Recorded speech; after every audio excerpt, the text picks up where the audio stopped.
para calon penerima sakramen Krisma yang berbahagia, bersama-sama dengan para imam dan pelayan ibadah pada sore hari ini, bersama-sama dengan orang tua dan keluarga, para katekis, dewan paroki, dan seluruh umat yang hadir dalam perayaan Ekaristi ini, saya dengan penuh syukur ingin mengucapkan selamat.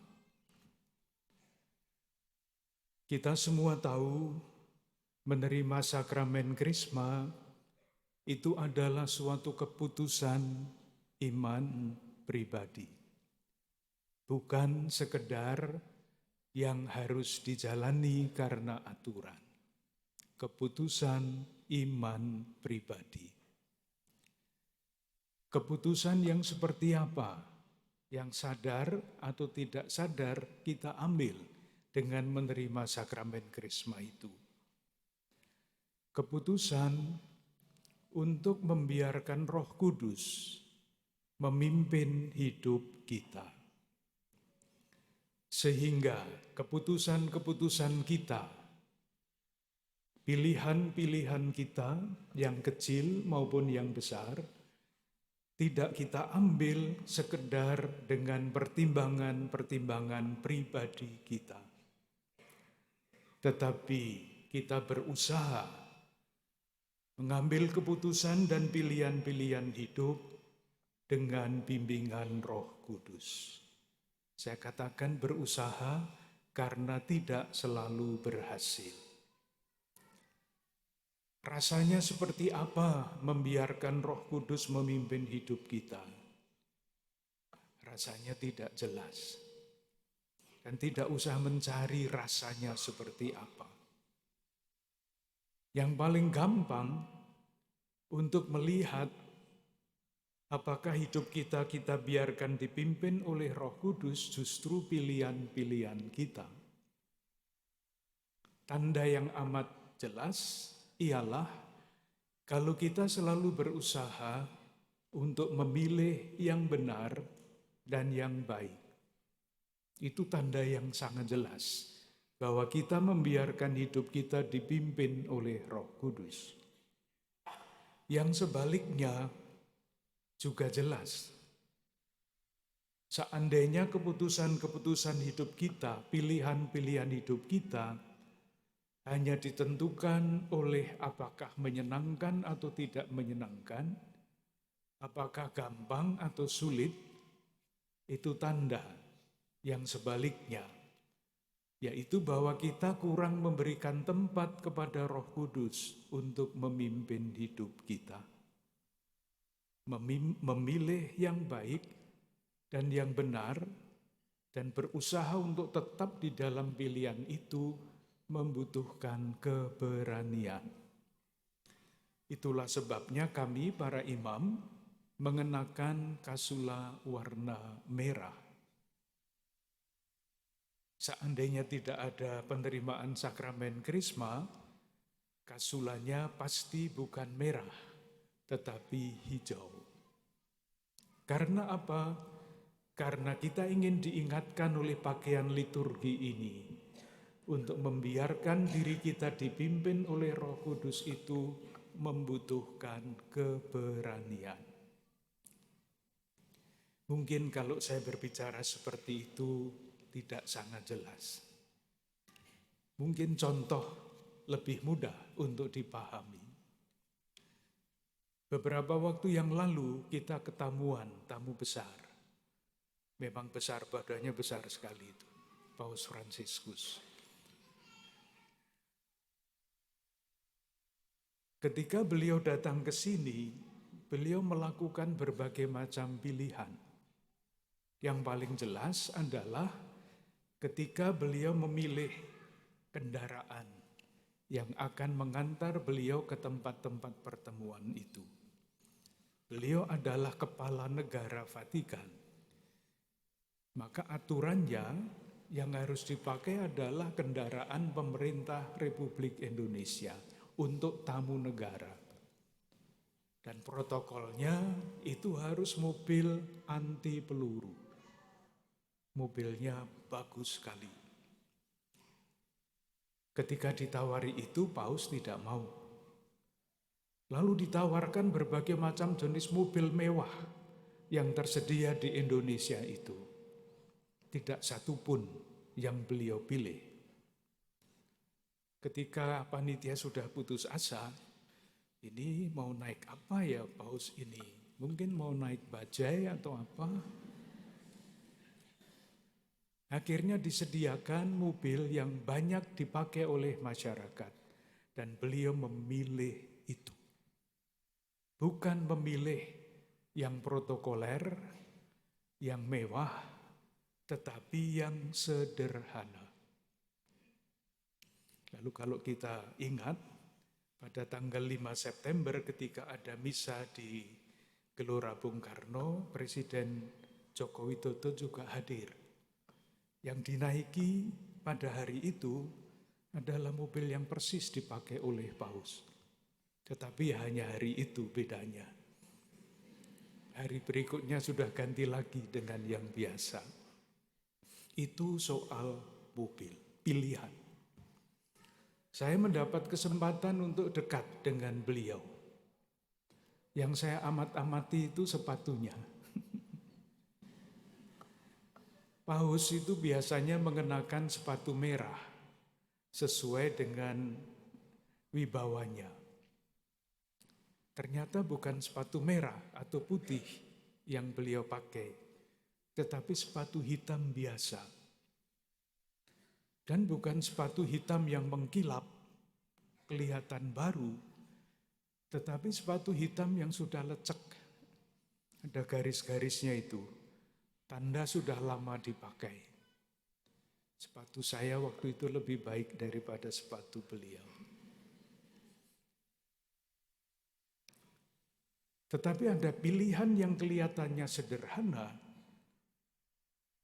sebetulnya sungguh sangat mendasar, yaitu ketika beliau diangkat menjadi paus, beliau tidak mau tinggal di istana kepausan, tetapi tinggal di hotel di mana para fungsionaris Vatikan tinggal. Kelihatannya hanya soal tempat tinggal. Tetapi ini adalah simbolik yang sangat jelas bahwa beliau ingin mengubah gereja. Ingin mengubah wajah pemimpin gereja. Bukan pemimpin yang berkuasa, tetapi pemimpin yang sederhana, yang melayani. Itulah tanda bahwa Paus Fransiskus menjalankan apa yang dikatakan oleh Yesus di dalam Injil yang tadi kita dengarkan. Para murid pun pilihannya salah. Yakobus dan Yohanes itu kurang apa? Lingkaran Yesus yang pertama. Apa yang mereka minta? Kekuasaan. Satu di sebelah kiri, satu di sebelah kanan. Kekuasaan. Lalu Yesus mengatakan, kamu tidak tahu apa yang kamu minta. Jadinya pilihannya salah. Sesudah itu 10 murid yang lain marah kepada 2 murid yang sudah meminta itu. Kenapa marah? Ya karena mereka juga ingin, tapi sudah dipesan oleh 2 orang itu. Marah mereka. Pilihan yang salah juga. Kita diajak untuk memilih, berusaha, membuat pilihan yang baik dan yang benar. Dan ketika kita berhasil memilih yang baik, yang benar, itulah kesaksian kita. Betapa besar pengaruh Paus Fransiskus bagi sejarah umat manusia. Karena justru pilihan-pilihan yang sederhana seperti itu. Pada tahun 2014, 1 tahun sesudah beliau ditunjuk menjadi paus, ada penelitian terhadap 50 pemimpin dunia. Siapa yang paling berpengaruh bagi sejarah kemanusiaan? Ada presiden, ada pebisnis, ada segala macam tokoh. Paus Fransiskus waktu itu ditempatkan di nomor 1. Pemimpin yang sederhana itu ternyata diterima, diakui sebagai pemimpin yang paling berpengaruh di dalam sejarah kemanusiaan. Angela Merkel, Perdana Menteri Jerman, yang sangat terkenal itu ada di nomor 2 sesudah Paus Fransiskus. Saudari-saudaraku yang terkasih, kita umat Katolik Keuskupan Agung Jakarta juga membuat pilihan. Kalau kita masuk ke dalam gereja ini lewat pintu belakang, di sebelah kiri itu ada banner kecil. Itulah pilihan Keuskupan Agung Jakarta. Yang di atas tulisannya adalah semakin mengasihi, semakin peduli, semakin bersaksi. Yang di bawah solidaritas dan subsidiaritas. Kenapa kita memilih untuk bersama-sama bertumbuh di dalam watak kesetiakawanan, solidaritas? Karena kalau kita amati dengan kacamata yang sederhana saja, kesetiakawanan itu adalah watak yang mulia dari bangsa kita.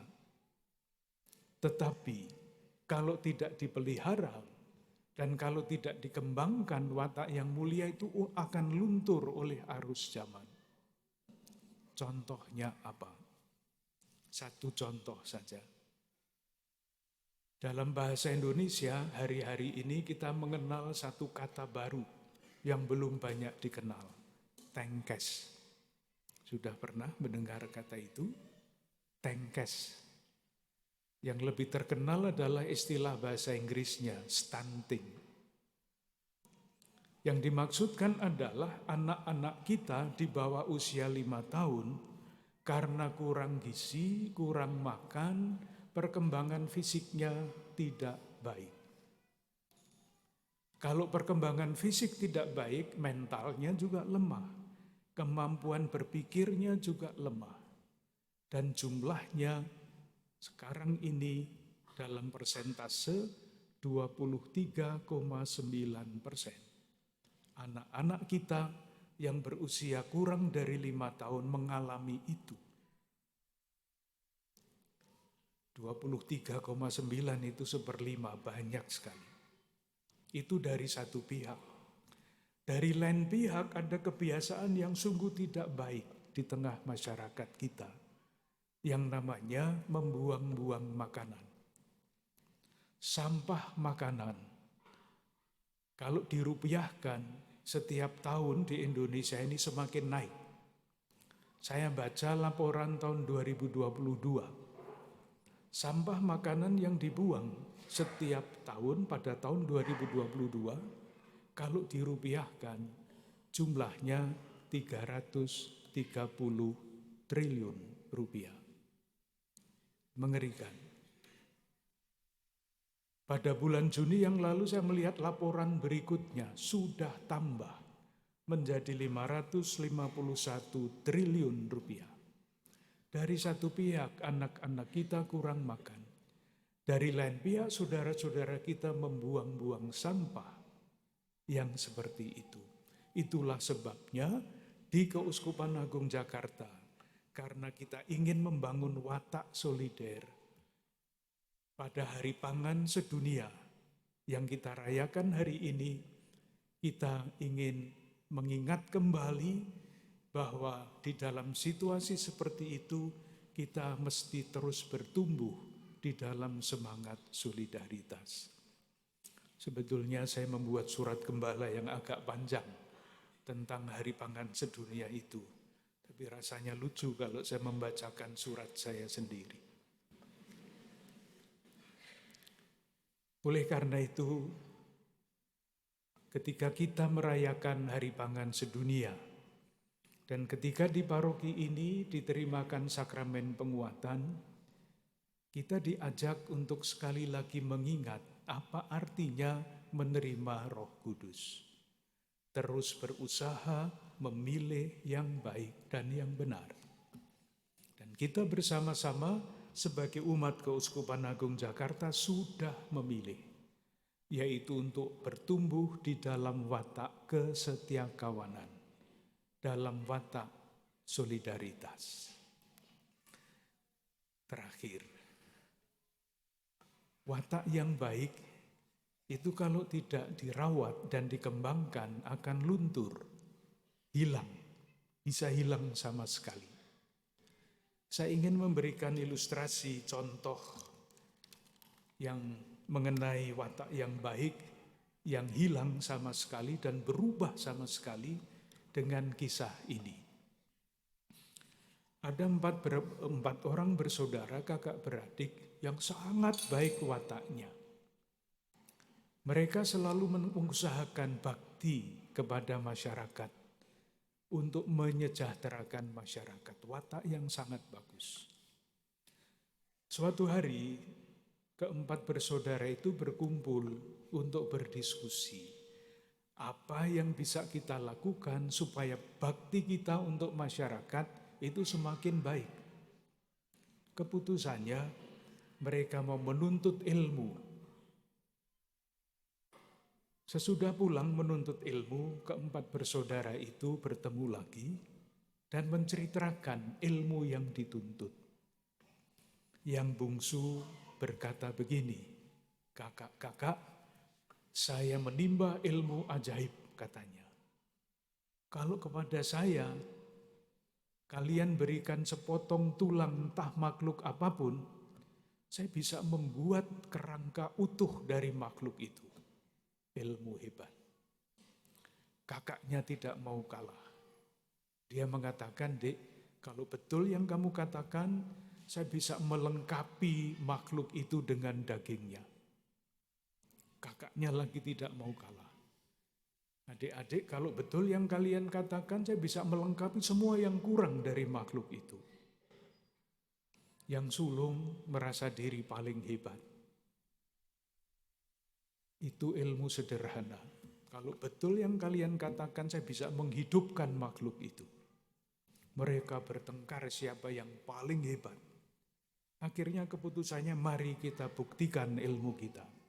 Pergilah mereka ke hutan. Ada sepotong tulang yang ditemukan. Dengan ilmu si bungsu, tulang kecil itu dibangun menjadi satu kerangka makhluk. Belum jelas makhluk apa, besar. Dilengkapi dengan daging oleh kakaknya. Betul, bisa. Dilengkapi lagi dengan semua yang kurang, mulai dipasang kulitnya. Ternyata kulitnya loreng-loreng. Dipasang giginya, ternyata yang keluar taring.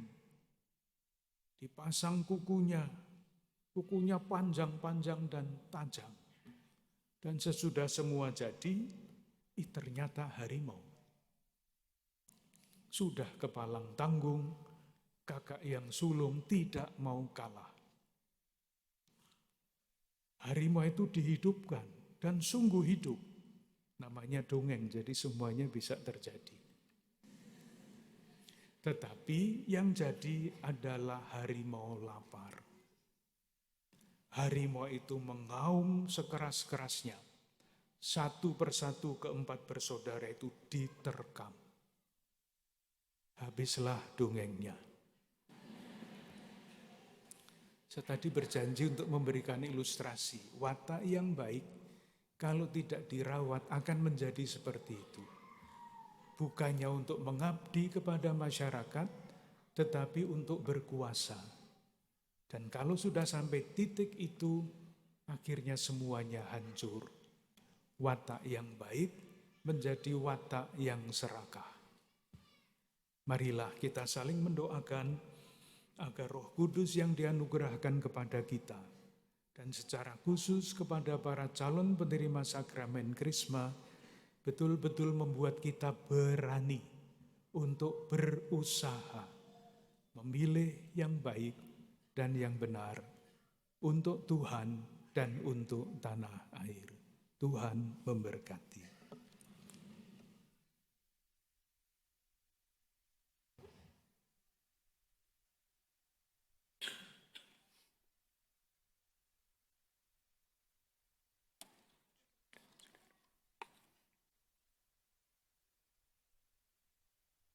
Saudari-saudaraku yang terkasih,